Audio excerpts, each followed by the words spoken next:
Hello everyone, welcome back to my channel. কেমন আছো তোমরা সবাই? আশা করছি সবাই খুব ভালো আছো, আমরাও ভালো আছি।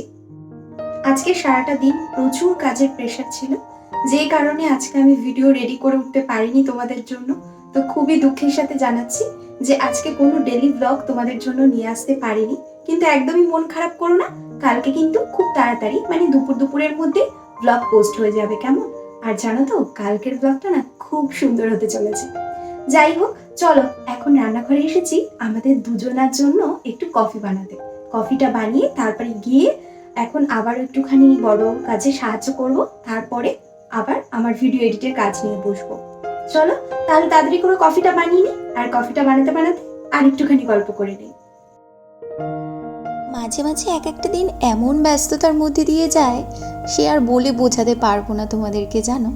আবার সেই সময়টা যদি এরকম ছোটোবেলার সময় থাকে, অর্থাৎ শীতকাল থাকে, তাহলে যে কি কষ্ট হয়। যাই হোক, আজকে অনেক কষ্ট করে তাড়াহুড়ো করে রান্না করেছি, জানো। রান্নাঘরে সব কিছুই জোগাড় করা ছিল, যদিও আজকে সেরকম একটা অনেক কিছু ঝামেলার রান্না ছিল না। আজকে রান্না করেছি ডাল, রাঁধুনি সোমবার দিয়ে ডাল করেছি একদম প্লেনভাবে।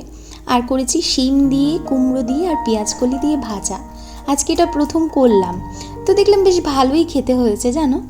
আর করেছি একটু আলু সিদ্ধ, ভাতের মধ্যে একটু আলু সিদ্ধ দিয়ে দিয়েছিলাম। ব্যাস, আজকে এটাই হচ্ছে আমাদের দুপুরের খাওয়া দাওয়ার ব্যবস্থা করা হয়েছিল। আর তাছাড়া টোনাটুনির সংসারে এই দিয়ে দিব্যি আমাদের খাওয়া দাওয়া হয়ে গিয়েছে।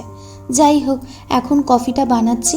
আর মনের মধ্যে কি তাড়া রয়েছে জানো, যে রাতের মধ্যে তোমাদের জন্য ভিডিওটা বেশিরভাগটাই রেডি করে ফেলতে হবে। তারপরে আবার ওদিকে রাতের খাওয়া দাওয়ার ব্যবস্থা করতে হবে, কারণ রাত্রিবেলা ইচ্ছে আছে একটু রুটি করব, আর তার সাথে দেখি কি তরকারি করা যায়। জানো তো, এখন এমন একটা অভ্যাস হয়ে গিয়েছে, যেদিন তোমাদের জন্য ভিডিও রেডি করতে না পারি, সেদিন কেমন জানি আমার মুড অফ হয়ে যায়। ওদিকের কাজকর্মেও না তেমন একটা মন বসাতে পারি না, অস্থিরতা কাজ করে মনের মধ্যে। আসলে কি বলতো, যে যেই কাজটাকে খুব ভালোবাসা দিয়ে করে না, সেই কাজটা যখন সে করে উঠতে পারে না সময়ের আগে, তখন না সত্যি এরকম হওয়ারই কথা, তাই না বলো? আর আজকে কফি খাচ্ছি কেক দিয়ে। আসলে কী হয়েছে বলো তো, 25শে ডিসেম্বরের কেকটা তো শেষ হয়ে গিয়েছে, কিন্তু সেই যে কেক দিয়ে কফি খাওয়া সন্ধেবেলার একটা অভ্যাস হয়ে গিয়েছে দুদিনে, ওই অভ্যাসটা না এখনও ত্যাগ করতে পারিনি। তবে বড়বাবুকে বলেছি যে এই দোকান থেকে এই কেকটা আনা হয়েছিল 25শে ডিসেম্বরের জন্য, ওই কেকের আর একবার খোঁজ করতে, যদি থাকে তাহলে না হয় আর একটা নিয়ে আসতে। আচ্ছা চলো, তবে আজকের মতো তোমাদের সবাইকে এখানেই বিদায় জানাচ্ছি। সবাই খুব খুব ভালো থেকো, কালকে কিন্তু আবারও দেখা হচ্ছে। টাটা।